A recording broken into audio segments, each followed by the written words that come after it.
Guard Thomas Mitchell had been standing at his post outside Buckingham Palace for 3 hours when he first noticed the little girl. She couldn't have been more than 8 years old, with wild curly hair and a torn school uniform that suggested she had been running. What caught his attention wasn't just her appearance, but the way she kept looking over her shoulder, as if someone was following her. The afternoon crowd of tourists moved around her like water around a stone, but she remained perfectly still, staring directly at him with an intensity that made Thomas uncomfortable.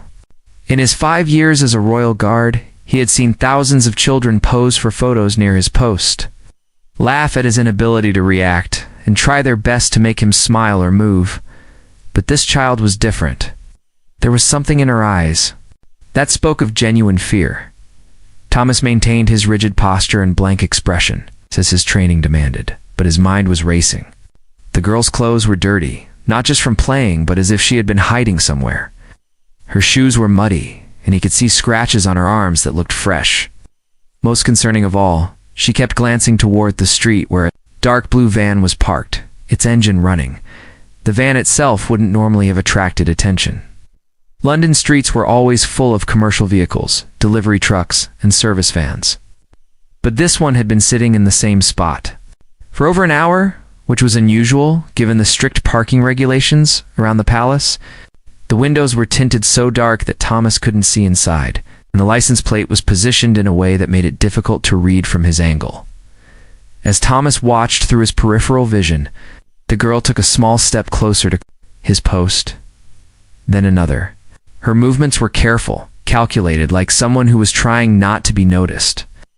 When she was close enough that he could hear her breathing, she whispered something that made his blood run cold.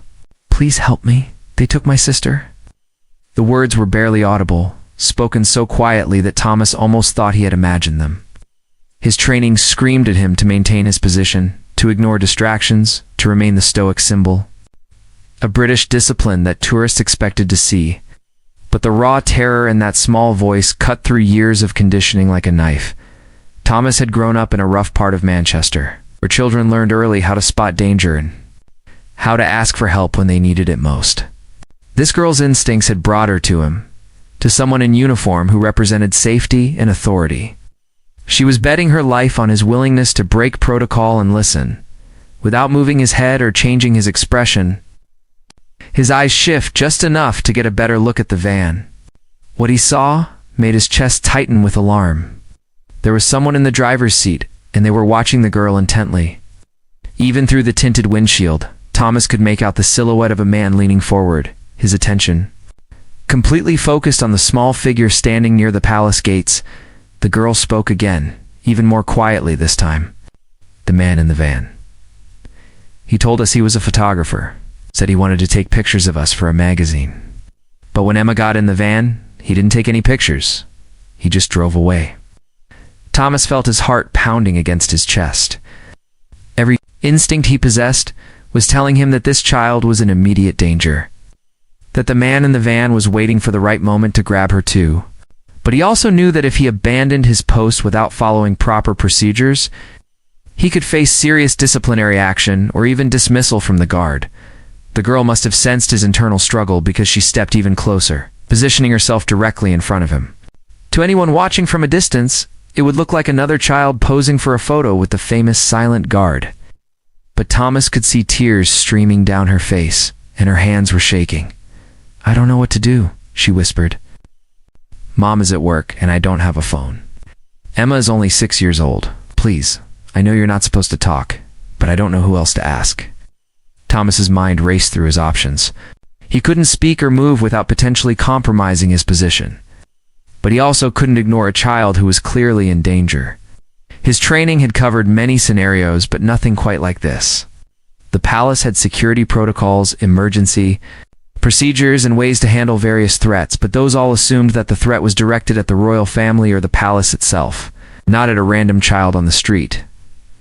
Through his earpiece, Thomas could hear the routine communications between the various guard posts around the palace. His fellow guards were reporting normal activity, tourist movements, weather conditions.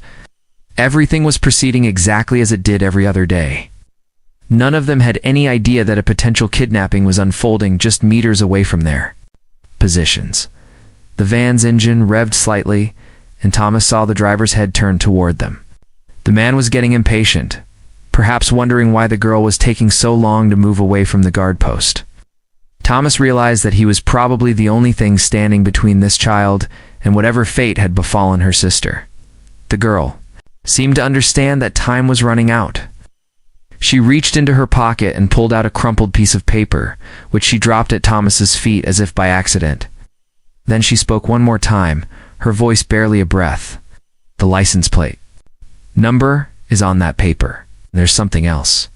Something about the van that isn't right. Please, I'll do whatever you tell me to do, but please help me find Emma." Thomas stared straight ahead, his face showing no emotion, but his mind was working furiously. He had to make a decision that could change everything for the girl, for her sister, for his career, and possibly for his own safety. The weight of responsibility pressed down on him like a physical force. The van's engine grew louder, and Thomas realized that the driver was preparing to leave, possibly to find another opportunity to approach the girl when she wasn't protected by the presence of the guards. In a few seconds, it might be too late to act at all. As tourists continued to snap photos and children laughed nearby, Thomas Mitchell faced the most important moment of his life, knowing that his next decision would determine whether two little girls lived or died. Thomas made his decision in the space of a heartbeat. Years of military training had taught him to trust his instincts, and every instinct he possessed was screaming that this child was telling the truth. Couldn't live with himself if he let her disappear into that van, knowing he had done nothing to prevent it, using a technique he had learned during his army service. Thomas began making almost imperceptible movements with his fingers, tapping out a Morse code message against his rifle. He knew that Sergeant Williams, positioned at the next post over, had served in communications during his time in Afghanistan and would recognize the pattern. The message was simple but urgent. "Child in danger. Need immediate backup. Van threat." Took nearly 2 minutes for Sergeant Williams to respond, but when he did, Thomas felt a wave of relief wash over him. Williams began his own subtle finger movements, acknowledging the message and indicating that he was alerting the control room. Meanwhile, the girl remained standing in front of Thomas, pretending to pose for photos that no one was taking. Had understood somehow that he was trying to help her, and she was doing her best to buy him time. But Thomas could see that her fear was growing more intense by the minute. The van had pulled slightly forward, positioning itself for what looked like a quick departure. Through his earpiece, Thomas heard the voice he had been hoping for, control room speaking directly to him, using his call sign. "Guard 7, we have received an irregular communication. Confirm situation status." Thomas couldn't respond verbally without breaking character, but he had been trained for exactly this type of scenario. He shifted his weight almost imperceptibly from his left foot to his right, then back again. The agreed-upon signal for situation confirmed, require immediate assistance. Within minutes, Thomas noticed subtle changes around the palace perimeter. Additional guards appeared at various positions, but they moved casually, as if they were simply changing shifts or conducting routine patrols. To the untrained eye, nothing unusual was happening. Thomas knew that a coordinated response was being put into motion. The girl, who had been remarkably brave up to this point, suddenly went pale and took a step backward. Thomas followed her gaze and saw that the van's passenger door had opened. A man was getting out, tall, wearing dark clothing and sunglasses that seemed unnecessary given the overcast London sky. "He's coming," the girl whispered, her voice trembling. With terror, "That's him. That's the man who took Emma." Thomas felt every muscle in his body tense as the man began walking toward them. He moved with purpose but tried to appear casual, like any other tourist approaching the famous guards for a closer look. But there was something predatory about his movement, something that made Thomas's skin crawl.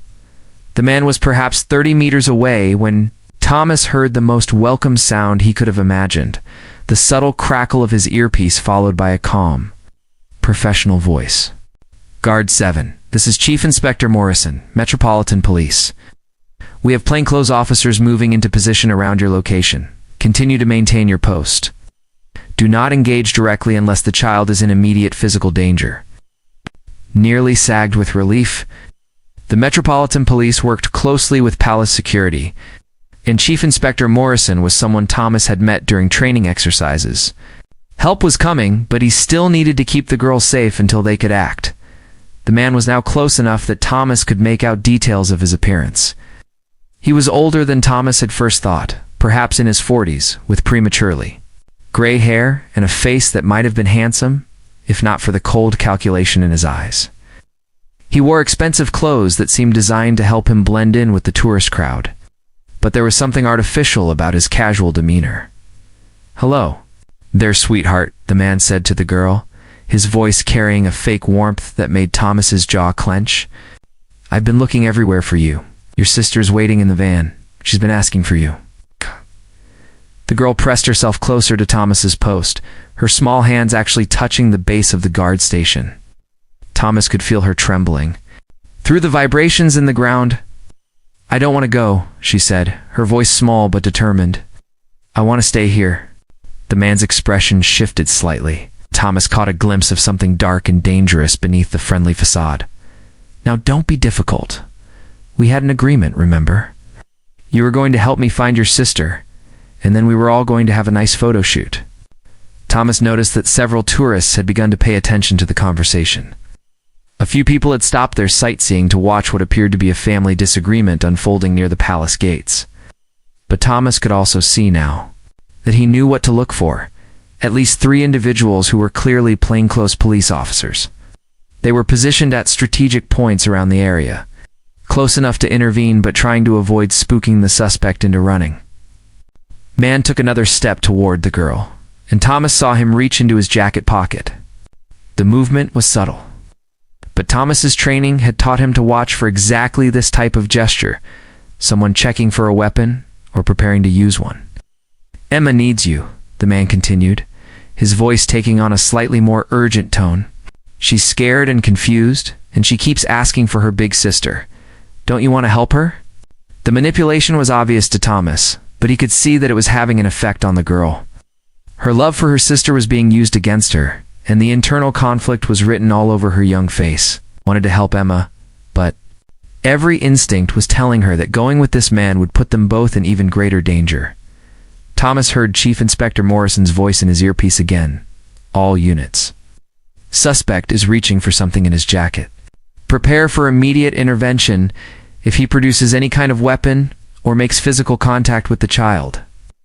The tension in the air was so thick that Thomas felt like he could hardly breathe. Tourists continued to mill around them completely, unaware that they were witnessing what could be a life-or-death situation.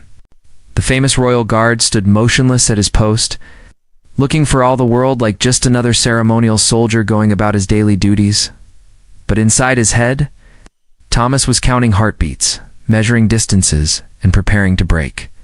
Every protocol he had ever learned if it meant saving this brave little girl who had trusted him with her life and the life of her sister. The man smiled. But it was the kind of smile that never reached the eyes, the kind that predators use to lure their prey into a false sense of security. "Come along now," he said, extending his hand toward the girl. "Let's go get Emma and take those beautiful pictures I promised."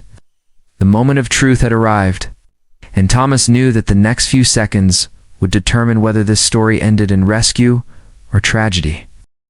The girl looked up at Thomas with eyes that held a mixture of terror and desperate hope. In that moment, he saw something that would stay with him for the rest of his life, a child making the conscious decision to trust a stranger in uniform over someone who claimed to know her sister. Her instincts were telling her to run, but she had nowhere to go except deeper into the crowd or toward the very man she was trying to escape. "I want to see Emma first," she said, her voice stronger than Thomas had expected. "Before I go anywhere, I want to see my sister."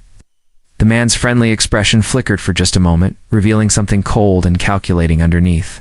Thomas caught the change and knew that this was the moment when the situation would either de-escalate or explode into violence. "Of course you do, sweetheart," the man said, but his tone had shifted slightly. "She's right there in the van. Come with me and you can see her through the window." Thomas heard Chief Inspector Morrison's voice crackle through his earpiece. "All units, be advised that we have confirmation of a second child in the vehicle. Repeat, there is likely a hostage in the van. Exercise extreme caution." The girl shook her head, pressing even closer to Thomas's guard post. "No, I want her to come out here. I want to see her walking around, not just sitting in a van." Thomas felt a surge of admiration for this brave child. Despite her terror, despite being only 8 years old and facing an adult who clearly had no good intentions, she was thinking clearly enough to avoid being lured into the vehicle, where she would lose any chance of escape. The man's patience was clearly wearing thin. He glanced around at the crowd of tourists, many of whom were now openly watching the exchange with growing interest. Though Thomas could see the calculation in the man's eyes, he was weighing his options, trying to decide whether to grab the girl and run, or to retreat and try again later. "Listen, little girl," the man said, his voice dropping to a lower, more threatening tone. "Your sister's getting very upset. She needs you right now, and every minute you waste standing here is making her more scared. Do you really want her to suffer because you're being stubborn?" The emotional manipulation was brutal, and Thomas saw tears start to form in the girl's eyes. But she held her ground, and Thomas realized that she was much braver than many adults he had served with in the military, through his peripheral vision. Thomas could see that the plainclothes officers were slowly closing their circle around the area. They were being careful not to spook the suspect, but they were also getting into position for whatever might happen next. The man took another step forward, and this time, he didn't bother to hide his growing irritation. "We're going to the van right now," he said, reaching out to grab the girl's arm. "Emma is waiting, and we've wasted enough time." That's when everything happened at once. The girl screamed and jerked backward, bumping directly into Thomas's legs. The man lunged forward, his hand closing around her wrist. And Thomas, faced with a child being physically grabbed by a predator, made the decision that ended his career as a royal guard, but probably saved 2 lives. He moved, breaking position for the first time in 5 years of service. Thomas stepped forward and brought his ceremonial rifle down between the man and the girl, creating a barrier that forced the attacker to release her arm. "Get away from her," Thomas shouted, his voice carrying across the courtyard with the authority of someone trained to give orders in combat situations. The crowd erupted in chaos. Tourists screamed and scattered, some running toward the palace gates, others pulling out phones to record what they thought was some kind of terrorist attack. The man stumbled backward, clearly not having expected the silent guard to suddenly come to life and intervene. But Thomas's action had also triggered the police response. Chief Inspector Morrison's voice boomed through a megaphone that seemed to appear out of nowhere. "Armed police, nobody move." Plainclothes officers seemed to materialize from every direction, their weapons drawn, surrounding the man who had been trying to take the girl. Thomas saw at least 6 officers, all wearing bulletproof vests, all moving with the coordinated precision of a highly trained unit. The man raised his hands, but Thomas could see him looking toward the van, clearly considering whether he could make a run for it. That's when Thomas noticed something that made his blood run cold. The van was moving. The driver was slowly pulling away from the curb, apparently abandoning his partner and, more importantly, potentially taking Emma with him. "The van," Thomas shouted, pointing with his rifle. "The van is leaving." Chief Inspector Morrison spun around and spotted the slowly moving vehicle. "Units 4 and 5, intercept that van immediately. Do not let it leave the area." 2 unmarked police cars that Thomas hadn't even noticed suddenly roared to life, their tires squealing as they moved to block the van's escape routes. The sound of sirens filled the air as backup units arrived from multiple directions. The girl, who had been crouched behind Thomas's legs during the chaos, suddenly stood up and pointed at the van. "Emma," she screamed at the top of her lungs. "Emma, I'm here." Thomas's heart nearly broke as he heard the raw desperation in that cry. This brave little girl had trusted him to help her, and now she was watching helplessly as her sister was, potentially being driven away from her forever. But then something remarkable happened. A small hand appeared at the window of the van, pressing against the glass. And then Thomas heard the faintest sound carrying across the courtyard. Another child's voice calling back. "Lucy, Lucy, help me." The van driver, apparently realizing that his escape routes were blocked and that he was surrounded by police cars, made the fatal mistake of trying to ram his way through the blockade. The collision sent him careening into a streetlight, and the van came to a sudden, violent stop. Within seconds, armed officers had surrounded the vehicle. Thomas watched as they carefully opened the back doors and saw Chief Inspector Morrison personally lift a small girl out of the van, a girl who looked remarkably like Lucy, but younger and clearly terrified. Well, Lucy screamed, and before anyone could stop her, she was running across the courtyard toward her sister. Thomas watched as the two girls collided in a hug so fierce and desperate that it brought tears to his eyes. Around them, police officers were securing the scene, arresting the two men who had orchestrated what was clearly a carefully planned kidnapping attempt. Chief Inspector Morrison approached Thomas, his expression serious but not unsympathetic. Thomas knew that he had violated every protocol in the book, that his career with the Royal Guard was over, and that he would likely face disciplinary action for abandoning his post. But as he looked at the two little girls holding each other and crying with relief, Thomas Mitchell knew that he would make the same choice again without hesitation. Some things were more important than following orders, and protecting innocent children was definitely one of them. The question now was what would happen next, both to him and to the girls who had trusted him with their lives in their moment of greatest need. The aftermath of the rescue unfolded like a carefully choreographed dance of law enforcement and emergency services. Within minutes, the area around Buckingham Palace had been transformed into what looked like a crime scene from a television drama, complete with police tape, forensic teams, and media crews who had arrived with remarkable speed.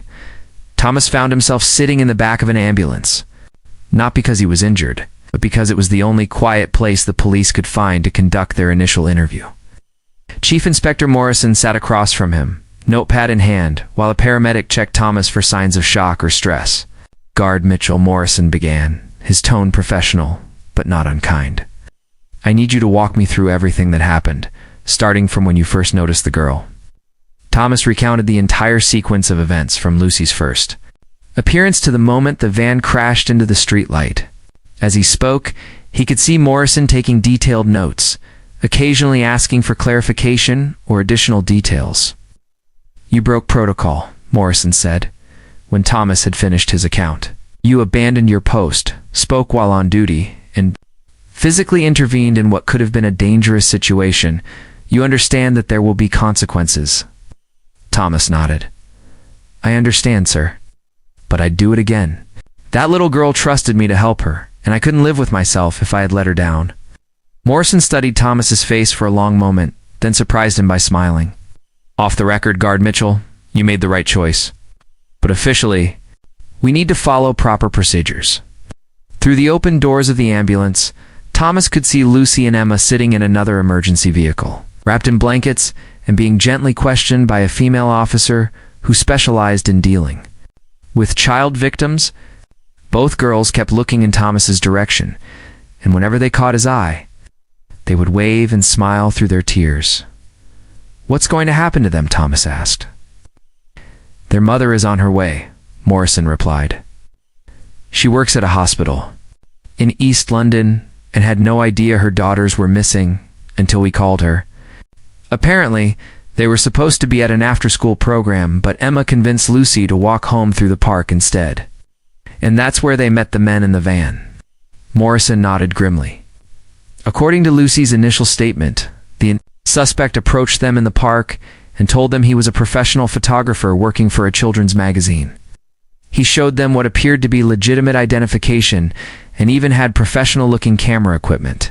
Emma, being 6 years old, was excited about the prospect of being in a magazine. Thomas felt his stomach clench as he realized how easily the predator had manipulated the children. Lucy was suspicious. "Lucy is remarkably intelligent for an 8-year-old, she told the suspect. She wanted to ask her mother's permission first. But he convinced Emma to get in the van for just a few test photos.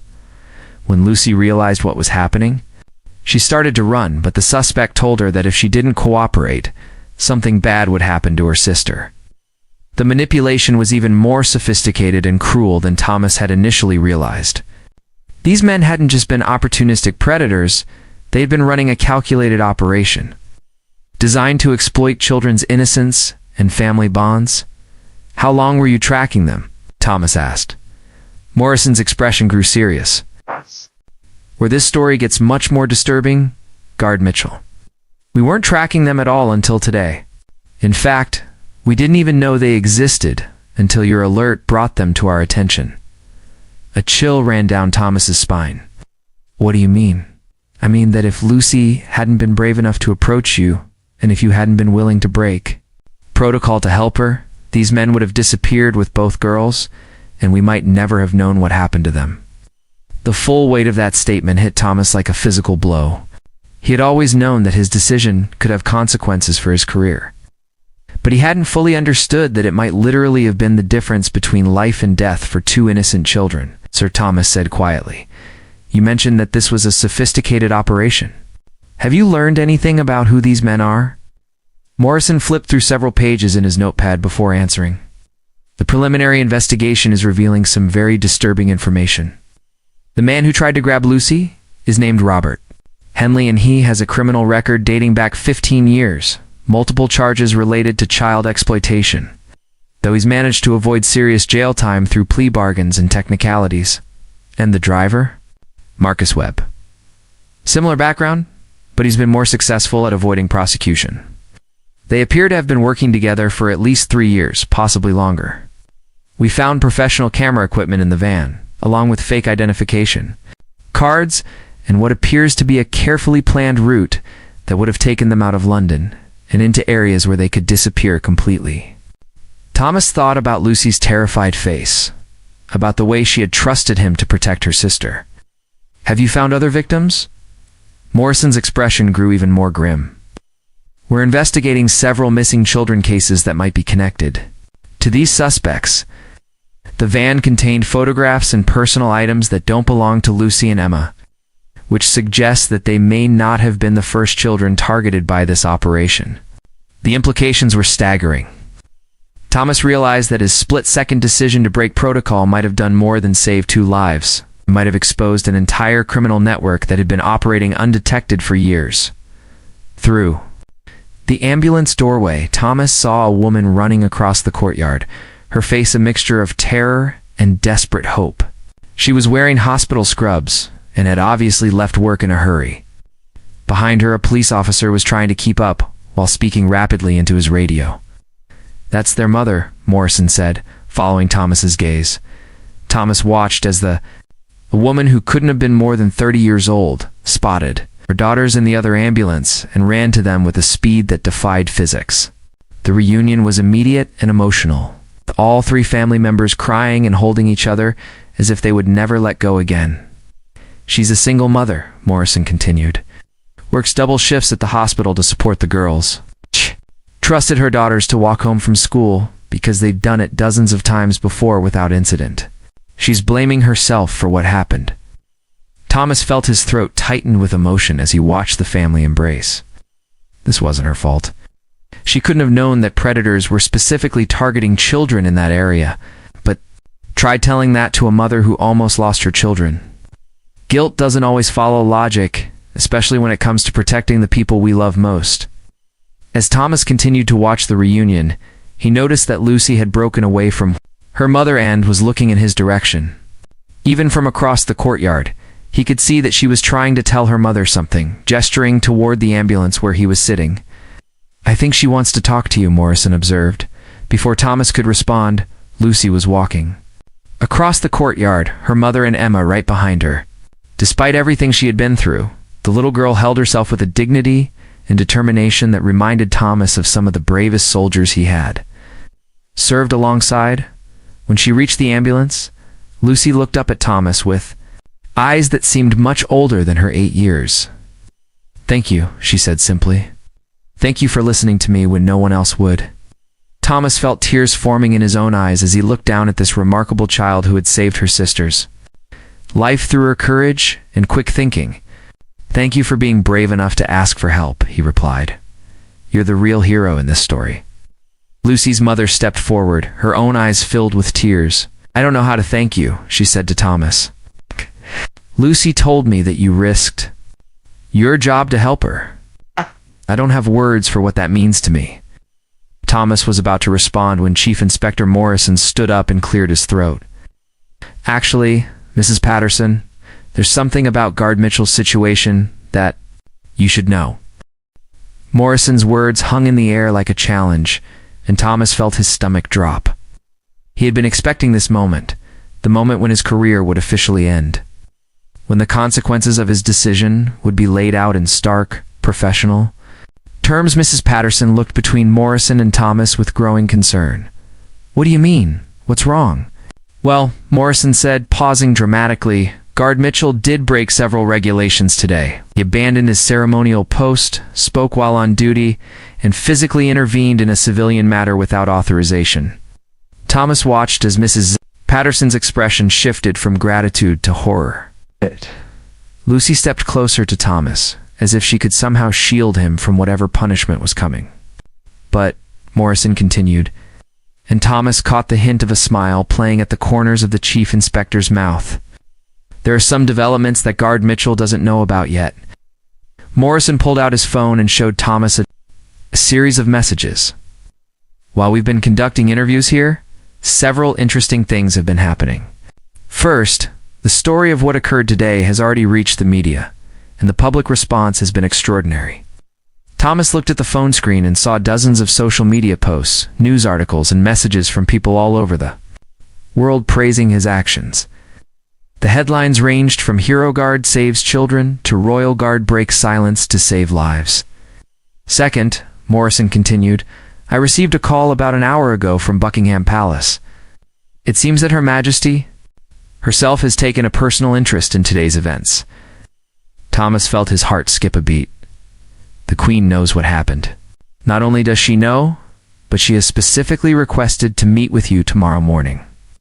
The official word from the palace is that Her Majesty wishes to personally thank you for your service and discuss your future with the Royal Guard. Mrs. Patterson looked confused. "I don't understand. Is Thomas in trouble or not?" Morrison's smile became more pronounced. "Mrs. Patterson, what your daughter's protector doesn't realize is that there is a significant difference between breaking protocol for personal gain and breaking protocol to save innocent lives. The Royal Guard has served the Crown for centuries. And throughout that history, the guards who are most remembered are those who showed courage and moral judgment when it mattered most." Lucy had been listening to the conversation with the intense focus that Thomas had come to associate with her remarkable maturity. Now she looked up at him with concern written all over her young face. "Are you going to lose your job because you helped us?" she asked directly. Thomas looked down at her, unsure how to answer. "I might, Lucy, but even if I do, it was the right thing to do." "Actually," Morrison interjected, "I have one more piece of information that might change your perspective on the situation." He pulled out another document and handed it to Thomas. "This is a preliminary report on the criminal investigation that your actions initiated today. The evidence we found in that van has already led to connections with at least 7 missing children cases from the past 3 years." Thomas felt his hands trembling as he read the report. The scope of the criminal operation was even larger than Morrison had initially indicated. The 2 men they had arrested weren't just opportunistic predators. They were part of a network that had been systematically targeting and exploiting children across multiple regions. "The photographs and personal items we found suggest that Lucy and Emma weren't random victims," Morrison continued. "These men had been watching them, learning their routines, and planning this abduction for weeks, possibly months." Mrs. Patterson went pale and had to sit down on the ambulance steps. The realization that her daughters had been hunted like prey was clearly more than she could process. "But here's the most important part," Morrison said, his tone becoming more serious. "The investigation has revealed that this criminal network extends beyond just these 2 men. We believe there are others involved, people who were funding the operation, providing resources, and possibly even ordering specific targets." Thomas looked up from the report with growing alarm. You saying that Lucy and Emma are still in danger? We don't believe so, but we're taking precautions. The arrests today have already triggered a response from other members of the network. Our cybercrime unit has detected increased activity on several dark websites, where these criminals communicate and share information. Lucy, who had been following the conversation with remarkable understanding, stepped closer to Thomas. Does this mean you're going to help catch the other bad people too? Morrison looked at Thomas meaningfully. Actually, that brings us to another development. The Metropolitan Police have been asked to recommend someone for a special joint task force that will be investigating this network. Someone with military training, security experience, and demonstrated judgment under pressure. Thomas felt his pulse quicken. You're offering me a job? I'm offering you an opportunity to continue protecting children like Lucy and Emma? But on a much larger scale, the task force will work with international law enforcement agencies to track down and prosecute child exploitation networks around the world. Mrs. Patterson looked up at Thomas with tears streaming down her face. You would do that? You would give up your position with the Royal Guard to help other children? Thomas thought about Lucy's courage in approaching him for help, about Emma's terrified voice calling for her sister, about all the other children who might be trapped in situations they couldn't escape from without help. Actually, Morrison said before Thomas could answer, he wouldn't have to give up his position with the Royal Guard. The task force assignment would be temporary 2 years initially, with the option to return to ceremonial duties afterward. But there's something else you should know. Morrison paused and looked directly at Thomas. The recommendation for this position didn't come from the Metropolitan Police. It came from Buckingham Palace itself. Her Majesty's private secretary contacted me personally to discuss your potential assignment to this task force. Thomas felt as if the world was spinning around him. In the space of a few hours, he had gone from expecting to lose his career to being personally recommended by the Queen for a position fighting international crime. I don't understand, he said quietly. Why would Her Majesty take such a personal interest in this? Morrison's expression grew more serious. So what happened today represents something that the royal family cares about deeply. The protection of children. Her Majesty has been a patron of numerous children's charities throughout her reign, and she has consistently supported law enforcement efforts to combat child exploitation. Lucy had been listening intently to the entire conversation, her 8-year-old mind processing implications that would challenge many adults. Now she looked up at Thomas with a mixture of hope and concern. If you take this job, she asked, will you still be able to help other kids like me and Emma? Thomas knelt down to her eye level, struck once again by the maturity and thoughtfulness of this remarkable child. If I take this job, Lucy, helping kids like you and Emma would be exactly what I do every single day. Then you should take it, she said with the kind of certainty that only children possess. Because there are probably lots of other kids out there who need someone like you to listen to them when they're scared. Mrs. Patterson wiped her eyes and looked at Thomas with an expression of profound gratitude. Lucy's right. What you did today didn't just save my daughters. It gave them hope that there are good people in the world who will help when help is needed most. Thomas stood up and looked around at the scene that was still unfolding around them. Police officers were continuing to process evidence from the van. Forensic teams were photographing every detail of the crime scene, and media crews were conducting interviews with witnesses. But in the middle of all this chaos, 2 little girls were safe and reunited with their mother because one person had been willing to break the rules to do what was right. Chief Inspector Thomas said finally, I'm honored by the offer, and I'm grateful for Her Majesty's confidence in me. But I have to ask, what makes you think I'm qualified for this kind of work? Morrison smiled and gestured toward Lucy and Emma, who were now sitting together on the ambulance steps, drawing pictures on a notepad that one of the paramedics had given them. Guard Mitchell, in the past 4 hours, you have demonstrated situational awareness, tactical thinking, decisive action under pressure, the moral courage to risk your career to protect innocent lives. Those are exactly the qualities we need for this task force. He paused and looked at the girls as well. But more importantly, you've shown that you understand what this work is really about. It's not about following procedures or maintaining protocols.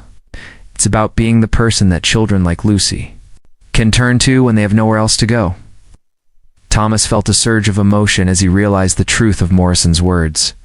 His entire military career, his training as a royal guard, his years of discipline and service, all of it had been preparing him for the moment when a terrified child would trust him with her life and the life of her sister. "There's one more thing," Morrison said, pulling out a final document. "The 2 men we arrested today have already started providing information about their network in exchange for reduced sentences. The intelligence we're gathering suggests that this operation was much larger and more organized than we initially realized." Thomas read through the preliminary intelligence report and felt his blood run cold. The network apparently extended across multiple countries and involved dozens of individuals in various roles, from the predators who targeted children to the people who provided funding, resources, and protection for the operation. "This is massive," Thomas said quietly, "which is why we need someone like you on the task force. Someone who understands that behind all the intelligence reports and criminal profiles, there are real children whose lives depend on our ability to stop these people." Lucy appeared at Thomas's side, having finished her drawing. She held up a picture that showed 2 stick figures in red uniforms, standing next to 2 smaller figures, with a big heart drawn around all of them. "This is you and the other guard helping me and Emma," she explained. "I want you to keep it so you remember that sometimes the most important thing you can do is just listen when someone needs help." Thomas took the drawing with hands that were slightly shaking, understanding that he was holding something far more valuable than any official commendation or medal. This was a reminder from a brave little girl that courage often means simply being willing to act when action is needed most. He looked up at Morrison with a sense of clarity he hadn't felt in years. "Chief Inspector, when do I start?" 3 months later, Thomas Mitchell stood in a very different kind of uniform, dressing a room full of international law enforcement officers at Scotland Yard. The royal red tunic and bearskin hat had been replaced by a simple dark suit. But the sense of purpose he felt was stronger than ever. "The Patterson case," he said, clicking to the next slide in his presentation, "has led to the identification and arrest of 43 individuals across 7 countries. But more importantly, it has resulted in the rescue of 22 children, who had been missing for periods ranging from 6 months to 3 years. The room was filled with police officers, FBI agents, Interpol investigators, and child protection specialists from around the world. All of them were there because a little girl named Lucy had been brave enough to ask for help, and because one royal guard had been willing to break protocol to provide it." Thomas clicked to another slide, showing a map of Europe with red pins, marking various locations. "What we discovered is that the network wasn't just involved in kidnapping children for exploitation. They were running a sophisticated operation that included human trafficking, illegal adoption schemes, and what can only be described as a commercial marketplace for child abuse." The statistics were staggering and heartbreaking. The investigation had uncovered evidence of crimes spanning more than a decade, involving hundreds of victims and generating millions of dollars in illegal profits for the people at the top of the organization. "The key breakthrough," Thomas continued, "came from evidence that had been collected over a period of years by the 2 suspects we arrested outside Buckingham Palace. They had been documenting their activities, keeping records of their victims, and maintaining detailed communications with their associates." In the audience, Chief Inspector Morrison nodded approvingly. The investigation had exceeded everyone's expectations, largely because the criminals had been so confident in their security that they had kept extensive records of their activities. After the presentation ended, Thomas walked outside Scotland Yard into the crisp London afternoon. He had a few hours before his next briefing, and he had promised to visit someone who had become very important to him over the past 3 months. The coffee shop in East London was small and warm, filled with the kinds of families who lived and worked in the neighborhood. Thomas spotted Lucy and Emma immediately. They were sitting at a corner table with their mother, working on homework while Mrs. Patterson graded medical charts between bites of sandwich. "Thomas," Lucy called out when she saw him, her face lighting up with the kind of pure joy that reminded him why his new job was so important. Emma, who had been much shyer during their first few meetings, now ran over to give him a hug. In the months since the rescue, both girls had been receiving counseling to help them process their traumatic experience, and the progress they had made was remarkable. "How's the new job?" Mrs. Patterson asked as Thomas sat down at their table. "Challenging," Thomas replied honestly, "but also the most meaningful work I've ever done. Every case we solve, every child we help, feels like we're honoring what Lucy and Emma went through." Lucy looked up from her math homework with the serious expression that Thomas had come to recognize as her thinking face. "Have you helped other kids like us?" "We have," Thomas said carefully. He had learned to be honest with Lucy about his work, while still protecting her from details that might be too disturbing for a 9-year-old to hear. "Just last week, we helped police in Germany rescue 5 children who had been missing for almost a year. Are their families happy like we are?" Emma asked, her 6-year-old perspective cutting straight to the heart of what mattered most. "They are," Thomas assured her. "Their families are very, very happy." Mrs. Patterson smiled at Thomas across the table. "The girls want to show you something they've been working on at school." Lucy reached into her backpack and pulled out a folder, filled with colorful pages. "We're doing a project about heroes," she explained. "Not superheroes from movies, but real people who help other people." She opened the folder to reveal a detailed report about Thomas, complete with drawings, photographs, and interviews with their mother, their teachers, and even Chief Inspector Morrison, who had agreed to speak with the girls for their school project. "We wrote about how you listened to me, even though you weren't supposed to talk," Lucy said, pointing to a paragraph she had highlighted in yellow, "and how you broke the rules because sometimes doing the right thing is more important than following orders." Thomas felt his throat tighten with emotion as he read through the girls' account of that terrifying day 3 months ago. They had captured not just the facts of what had happened, but the emotions and the courage that had carried them through their ordeal. "There's more," Emma added excitedly. She flipped to the back of the folder and showed Thomas a page filled with letters and drawings from other children at their school. "When our classmates heard about what happened, they started writing letters to thank you," Lucy explained. "But then they also started writing about times when adults had helped them, or times when they had helped other kids." Thomas looked through the letters, each one telling a small story of kindness, courage, or compassion. Some were simple drawings with messages like, "Thank you for being brave." Others were more detailed accounts of teachers who had noticed when a child was being bullied, or neighbors who had helped when families were in trouble. "Our teacher says that what you did was special because it reminded everyone that we're all supposed to look out for each other," Emma said with the kind of wisdom that sometimes emerges from innocence. Mrs. Patterson reached across the table and placed her hand on Thomas's arm. "I want you to know that what you've done goes far beyond just saving Lucy and Emma. You've given our family a sense of security and hope that we didn't have before." "How do you mean?" Thomas asked. "Before this happened, I was always worried about letting the girls out of my sight. I worked extra shifts at the hospital because we needed the money, but I was constantly anxious about their safety. Now, after seeing how many good people stepped up to help when help was needed, I feel like we're part of a community that will protect each other." Lucy nodded seriously. "And I'm not scared to ask for help anymore. Before I thought adults might get angry if I bothered them with problems. But now I know that good people want to help kids who need help." Thomas realized that this was perhaps the most important outcome of everything that had happened.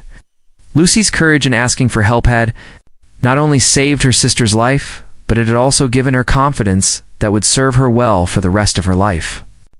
"Speaking of asking for help," Lucy continued, "Emma and I have a favor to ask you." Thomas smiled. "What can I do for you?" "Our school is having a career day next month, and we want you to come talk to our class about being a police detective. Not about the scary parts," she added quickly, "but about how you help families and keep kids safe." Thomas looked at these 2 remarkable girls who had taught him so much about courage, trust, and the importance of listening when someone needs help. "I would be honored to speak to your class." As Thomas prepared to leave the coffee shop and return to his work, Lucy handed him a small envelope. "This is from Emma and me," she said. "Don't open it now. Wait until you get home." Later that evening, in his small apartment near Scotland Yard, Thomas opened the envelope and found a hand-drawn card. On the front, Lucy and Emma had drawn a picture of a man in a guard uniform standing next to 2 little girls, with the words "Our Hero" written in careful, colorful letters inside the card. In Lucy's neat handwriting was a message that Thomas would keep for the rest of his life. Dear Thomas, thank you for teaching us that heroes aren't people who never get scared. Heroes are people who do the right thing even when they are scared. You listened to me when I needed help most, and because of that, Emma and I get to grow up safe and happy. We promise to help other kids the same way you helped us.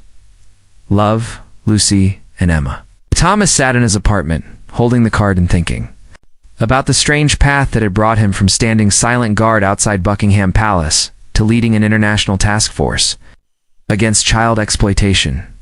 It had all started with one terrified little girl who had been brave enough to ask for help, and one guard who had been willing to break the rules to provide it. His phone buzzed with a message from Morrison. Just got word that the Rome operation was successful. 8 more children safe, 12 arrests made. The network is collapsing faster than we expected. Well done, Thomas. Thomas smiled as he read the message, then looked again at the card from Lucy and Emma. Tomorrow he would return to his work of tracking dangerous criminals and protecting vulnerable children. But tonight, he would simply be grateful for the reminder that sometimes the most important thing any of us can do is listen when someone needs help, and act when action is required. In a world that often seemed filled with darkness, Thomas Mitchell had learned that heroes aren't born. They're made in moments when ordinary people choose to do extraordinary things for others. And sometimes, the most heroic thing of all is simply being willing to break the silence when a child's life depends on it.